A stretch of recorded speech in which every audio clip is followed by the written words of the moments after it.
आज के इस वीडियो में वैशाली जिला में बुनियादी प्रशिक्षण प्राप्त कर रहे प्रशिक्षुओं के सत्रांश परीक्षा 2026 विषय वृहद अधिनियम, भारतीय न्याय संहिता, भारतीय नागरिक सुरक्षा संहिता, भारतीय साक्ष्य अधिनियम से संबंधित पूछे गए वस्तुनिष्ठ प्रश्नों को देखते हैं। प्रश्न की कड़ी में प्रथम प्रश्न है, बीएनएस में कुल कितने अध्याय हैं? तो इसका सही उत्तर है ऑप्शन ग, बीएनएस में कुल 20 अध्याय हैं। दूसरा प्रश्न है, अपराध की सही परिभाषा है? तो अपराध की सही परिभाषा है विधि के द्वारा निषिद्ध यानी कि रोका गया है और दंडनीय कार्य है। तो सही उत्तर हो जाएगा ऑप्शन क। वैसे सभी सही उत्तर है, लेकिन इसमें सबसे सटीक उत्तर होगा विधि के द्वारा निषिद्ध भी और दंडनीय कृत्य भी। तो नेक्स्ट है तीसरा प्रश्न, निम्नलिखित में से कौन अपराध का आवश्यक तत्व नहीं है? तो अपराध का आवश्यक तत्व नहीं है तो हेतु यानी कि मोटिव जो है अपराध का आवश्यक तत्व नहीं है। दुराशय है, आपराधिक कृत्य है, इंजरी क्षति भी है। नेक्स्ट है चौथा नंबर प्रश्न, बीएनएस 2023 को राष्ट्रपति से सहमति कब मिली? तो राष्ट्रपति से सहमति मिली है 25 दिसंबर 2023 को और संपूर्ण भारत पर लागू हुआ है 1 जुलाई 2024 से। नेक्स्ट पांचवा प्रश्न है, बीएनएस भारतीय न्याय संहिता 2023 के अनुसार संश्रय हार्बर शब्द का अर्थ क्या है? संश्रय शब्द का अर्थ क्या है? तो संश्रय शब्द का अर्थ है अपराधी को भोजन, आवास और वस्त्र देकर सहायता पहुंचाना, अपराधी को गोला बारूद और आर्म्स उपलब्ध कराना, अपराधी को कोई औजार देकर के सहायता करना। तो इसका सही उत्तर हो गया उपरोक्त सभी संश्रय शब्द के अंतर्गत आएगा। नेक्स्ट है छठा प्रश्न, बीएनएस भारतीय न्याय संहिता 2023 की धारा 4 में कितने प्रकार के दंड उपबंधित किए गए हैं? तो धारा 4 में वर्तमान में 6 प्रकार के दंड उपबंधित किए गए हैं। छठा है सामुदायिक सेवा का दंड। सही उत्तर हो गया ऑप्शन क। नेक्स्ट सातवां प्रश्न है, बीएनएस 2023 की धारा 6 के अनुसार अन्यथा उपबंधित के सिवाय आजीवन कारावास की अवधि कितनी है? तो आजीवन कारावास की अवधि है 20 वर्ष। सही उत्तर हो गया ऑप्शन क। नेक्स्ट आठवां प्रश्न है, विधि के समादेशों के अनुवर्तन में अपने वरिष्ठ ऑफिसर के आदेश से एक सैनिक क भीड़ पर गोली चलाता है, क ने कोई अपराध नहीं किया है। यह प्रतिरक्षा बीएनएस की किस धारा में है? तो इसका सही उत्तर हो जाएगा ऑप्शन क, धारा 14 में है। नेक्स्ट 9वां नंबर प्रश्न है, डोली इनका अपराध करने में अक्षम का सिद्धांत जो है भारतीय न्याय संहिता की किस धारा से संबंधित है? तो डोली इनपैक्स का संबंध जो है आपका है धारा 20 से संबंधित, ऑप्शन घ। नेक्स्ट 10वां नंबर प्रश्न है, भारतीय न्याय संहिता 2023 की धारा 2 के 28 के अंतर्गत कौन लोक सेवक नहीं है? तो लोक सेवक नहीं है आपका कोऑपरेटिव सोसाइटी के अध्यक्ष, लोक सेवक नहीं है आपका इंडियन एयरलाइंस का पायलट है, सरकारी विद्यालय के शिक्षक भी हैं, सर्वोच्च न्यायालय का न्यायाधीश भी है, लेकिन कोऑपरेटिव सोसाइटी के अध्यक्ष लोक सेवक नहीं है। नेक्स्ट 11वां नंबर प्रश्न है, जब कोई व्यक्ति गलत तरीके से लाभ पहुंचाने के उद्देश्य से कुछ भी करता है, लाभ पाने के उद्देश्य से कुछ भी करता है या किसी अन्य व्यक्ति को गलत तरीके से नुकसान पहुंचाता है तो इसे क्या कहा जाएगा? तो इसे धोखाधड़ी कहा जाएगा, ऑप्शन क। नेक्स्ट 12वां प्रश्न है, ए बी की जेब से अपना हाथ डालकर बी की जेब से चुराने का प्रयास करता है। बी की जेब में कुछ ना होने के परिणाम स्वरूप ए अपने प्रयास में असफल रहता है, तो बीएनएस के अनुसार ए दोषी है।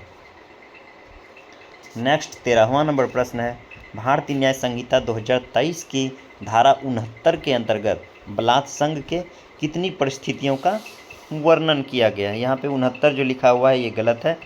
यहाँ पे भारतीय न्याय संहिता की धारा 63 के अंतर्गत बलात्संग की 7 परिस्थितियों का वर्णन किया गया है। सही उत्तर हो जाएगा ऑप्शन क, 7 परिस्थितियों का, लेकिन यहाँ पे धारा जो है 63 होगा, 69 नहीं होगा। चलिए नेक्स्ट 14वां नंबर प्रश्न है, ए जो भारत में नागरिक है युगांडा में हत्या करता है और वह छपड़ा में पकड़ा जाता है, तो हत्या के अपराध के लिए वह विचारित और दोषसिद्ध किया जा सकता है कहाँ? तो छपड़ा में, जहाँ से वह पकड़ा गया है। सही उत्तर हो गया ऑप्शन घ। नेक्स्ट 15वां नंबर प्रश्न है, कितने वर्ष से कम आयु के बच्चों के द्वारा किया गया कोई भी कार्य अपराध नहीं है? तो 7 वर्ष से कम उम्र के बच्चों के द्वारा किया गया कोई भी कार्य अपराध नहीं है, ऑप्शन घ। नेक्स्ट 16वां नंबर प्रश्न है, भारतीय न्याय संहिता की धारा 12 के अनुसार एक समय में एकांत कारावास की अवधि अधिकतम कितनी हो सकती है? तो एक समय में एकांत कारावास की अवधि 14 दिन तक हो सकती है अधिकतम। सही उत्तर हो जाएगा ऑप्शन ख, 14 दिन तक। नेक्स्ट 17वां नंबर प्रश्न है, भारतीय न्याय संहिता के तहत कब बल को आपराधिक बल माना जाता है? जब इसे बिना सहमति के जानबूझ करके उपयोग किया जाता है, जिससे कि उपहति, भय या असुविधा होती है। तो इसका सही उत्तर हो जाएगा ऑप्शन ग। नेक्स्ट 18वां नंबर प्रश्न है, भारतीय न्याय संहिता के धारा 103 के तहत हत्या की क्या सजा है? तो हत्या के लिए सजा है मृत्युदंड या आजीवन कारावास। सही उत्तर हो जाएगा ऑप्शन क। नेक्स्ट 19वां नंबर प्रश्न है, BNSS भारतीय नागरिक सुरक्षा संहिता 2023 की कौन सी धारा जमानत को परिभाषित करती है? तो जमानत को परिभाषित करती है धारा 2 का 1 का बी या 2 का 1 का ख बोल सकते हैं। तो सही उत्तर हो जाएगा ऑप्शन क। नेक्स्ट 20वां नंबर प्रश्न है, प्रतिभूति के साथ छोड़े जाने के लिए कोई वचनबद्ध को कहा जाता है? क्या कहा जाता है? जमानत पत्र। सही उत्तर हो जाएगा ऑप्शन ग, जमानत पत्र। नेक्स्ट है 21वां नंबर प्रश्न, संज्ञेय अपराध से अभिप्रेत है? तो संज्ञेय अपराध हो गया वैसा अपराध जिसमें पुलिस अधिकारी बिना वारंट के गिरफ्तार कर सकती है। सही उत्तर हो गया ऑप्शन ख। नेक्स्ट 22वां नंबर प्रश्न है, परिवाद दायर किया जा सकता है? तो परिवाद दायर किया जा सकता है संज्ञेय एवं असंज्ञेय दोनों मामलों में परिवाद दायर किया जा सकता है। सही उत्तर हो गया ऑप्शन ग। नेक्स्ट 23वां नंबर प्रश्न है, कोई कार्यवाही जिसके दौरान साक्ष्य को शपथ पर लिया जाता है क्या कहलाती है? तो न्यायिक कार्यवाही कहलाती है। सही उत्तर हो गया ऑप्शन घ, न्यायिक कार्यवाही। नेक्स्ट 24वां नंबर प्रश्न है, पुलिस रिपोर्ट का अर्थ है? तो देखिए, पुलिस रिपोर्ट का अर्थ है आपका पुलिस अधिकारी के द्वारा 193(3) के अधीन मजिस्ट्रेट को भेजी गई रिपोर्ट पुलिस रिपोर्ट है। सही उत्तर हो गया ऑप्शन ग। नेक्स्ट है 25वां नंबर प्रश्न, प्राथमिकी दर्ज की जाती है? तो प्राथमिकी दर्ज की जाती है केवल संज्ञेय मामलों में। तो सही उत्तर हो गया ऑप्शन ख, संज्ञेय मामलों में। नेक्स्ट 26वां नंबर प्रश्न है, परिवाद का अर्थ है? तो परिवाद का अर्थ है मजिस्ट्रेट को मौखिक या लिखित रूप से दी गई सूचना।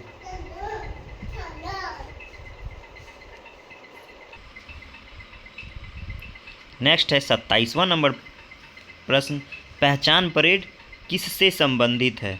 तो पहचान परेड आपका संबंधित है अन्वेषण एवं विचारण दोनों से संबंधित है। सही उत्तर हो गया ऑप्शन ग। नेक्स्ट है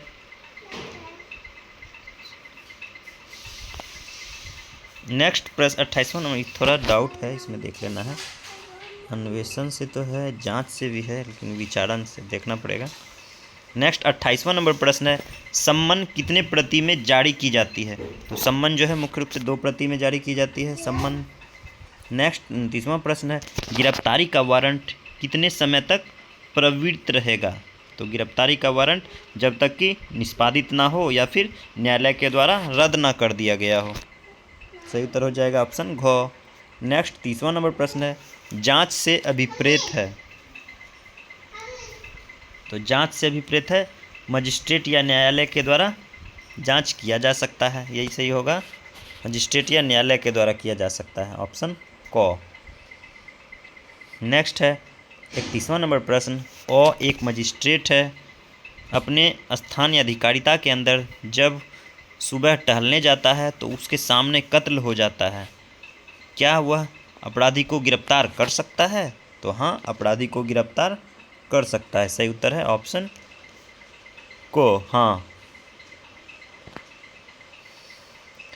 नेक्स्ट 32वां नंबर प्रश्न है, गिरफ्तारी की प्रक्रिया तथा गिरफ्तार करने वाले अधिकारी के कर्तव्य BNSS भारतीय नागरिक सुरक्षा संहिता की धारा डैश में दिए गए हैं, तो धारा 36 में दिए गए हैं, गिरफ्तारी की प्रक्रिया तथा गिरफ्तार करने वाले अधिकारी का कर्तव्य। नेक्स्ट 33वां नंबर प्रश्न है, द्वितीय श्रेणी के मजिस्ट्रेट को भारतीय नागरिक सुरक्षा संहिता की धारा 23 के अनुसार कितनी सजा तथा तक दंड देने का अधिकार है, तो 1 वर्ष तक की सजा और 5,000 रुपया तक का जुर्माना से दंडित करने का अधिकार है द्वितीय वर्ग के मजिस्ट्रेट को। तो सही उत्तर हो जाएगा ऑप्शन को, 1 वर्ष का सजा और 5,000 रुपया तक जुर्माना का। नेक्स्ट 34वां नंबर प्रश्न है, पुलिस कस्टडी अधिकतम कितनी हो सकती है, तो पुलिस कस्टडी अधिकतम 15 दिन की हो सकती है। नेक्स्ट प्रश्न है 35वां नंबर प्रश्न, भारतीय नागरिक सुरक्षा संहिता BNSS की किस धारा में पुलिस पदाधिकारी के द्वारा किसी स्थान की तलाशी लेने की प्रक्रिया निहित है, तो पुलिस पदाधिकारी के द्वारा किसी स्थान की तलाशी की प्रक्रिया जो है BNSS की धारा 185 में निहित है, वर्णित है। नेक्स्ट 36वां प्रश्न है, भारतीय साक्ष्य अधिनियम 2023 के अंतर्गत इलेक्ट्रॉनिक अभिलेख किस धारा के तहत साक्ष्य के रूप में स्वीकार्य है, तो इलेक्ट्रॉनिक अभिलेख धारा 63 के अंतर्गत जो है स्वीकार्य है। सही उत्तर हो गया ऑप्शन ख। नेक्स्ट 37वां नंबर प्रश्न है, किसी व्यक्ति के द्वारा किया गया वह कथन जो उसके अपराध की स्वीकृति करता है क्या कहलाता है, तो कहलाता है संस्वीकृति। सही उत्तर हो जाएगा ऑप्शन को, संस्वीकृति। नेक्स्ट 38वां नंबर प्रश्न है, भारतीय साक्ष्य अधिनियम 2023 के अनुसार दस्तावेज में शामिल है, तो इसका सही उत्तर हो जाएगा कोई भी सामग्री जिस पर अक्षर, अंक या चित्र अंकित किए गए हो वह दस्तावेज है। तो सही उत्तर हो जाएगा ऑप्शन घ, कोई भी सामग्री जिस पर अक्षर, अंक या चित्र अंकित किए गए हो। नेक्स्ट 39वां नंबर प्रश्न है, भारतीय साक्ष्य अधिनियम 2023 में कुल कितनी धाराएं हैं, तो भारतीय साक्ष्य अधिनियम 2023 में कुल 170 धाराएं हैं और अध्याय 12 हैं। नेक्स्ट 40वां नंबर प्रश्न है, ए का बी की हत्या के लिए विचारण किया जाता है कि ए जानबूझकर डंडे से बी को इतना पीटता है कि उससे बी की मृत्यु हो जाती है। निम्न में से कौन विवादक तथ्य है, तो ए के द्वारा इस प्रकार पीटने से बी की मृत्यु होना यह विवादक तथ्य है। नेक्स्ट है 41वां नंबर प्रश्न, किसी वाद में एक पक्षकार के द्वारा अभिकथित और प्रतिपक्षी के द्वारा अस्वीकृत तथ्यों को कहा जाता है, तो क्या कहा जाता है, विवादक तथ्य कहा जाता है, ऑप्शन गो। नेक्स्ट 42वां नंबर प्रश्न है, भारतीय साक्ष्य अधिनियम 2023 की किस धारा के तहत पहचान परेड की जाती है, तो पहचान परेड की जाती है धारा 7 के तहत। भारतीय साक्ष्य अधिनियम 2023 की धारा 7 के तहत पहचान परेड की जाती है, और पूर्व में भारतीय साक्ष्य अधिनियम 1872 की धारा 9 के तहत की जाती थी, लेकिन अभी वर्तमान में BSA 2023 की धारा 7 के तहत जो है पहचान परेड की जाती है। नेक्स्ट 43वां नंबर प्रश्न है, रेस जेस्टे जो है का सिद्धांत भारतीय साक्ष्य अधिनियम के किस धारा में है, तो रेस जेस्टे का सिद्धांत भारतीय साक्ष्य अधिनियम की धारा 6 में है। सही उत्तर हो गया ऑप्शन ख। नेक्स्ट 44वां नंबर प्रश्न है, पहले एक अभियुक्त संस्वीकृति करता है लेकिन कुछ समय के बाद पीछे हट जाता है और उससे इनकार कर देता है, तो यह क्या कहलाता है, तो यह कहलाता है प्रतिसंहरण या फिर मुकरना बोल सकते हैं, रिवोकेशन बोल सकते हैं, जिसको कि वापस ले ली गई संस्वीकृति, रिवोकेशन, मुकरना, ऑप्शन ख। नेक्स्ट 45वां नंबर प्रश्न है, निम्नलिखित में से किस विषय पर विशेषज्ञ की राय न्यायालय में सुसंगत मानी जाती है, तो विदेशी कानून, विज्ञान, कला, हस्तक्षेप या उंगलियों के निशान, सभी विषयों को जो है विशेषज्ञ की राय न्यायालय में सुसंगत मानी गई है। तो सही उत्तर हो जाएगा ऑप्शन घ, उपयुक्त सभी। चलिए आज का यह वीडियो यहीं तक। इसी तरह का सत्रांश परीक्षा से जुड़े प्रश्न को पाने के लिए हमारे चैनल से जुड़े रहें। धन्यवाद।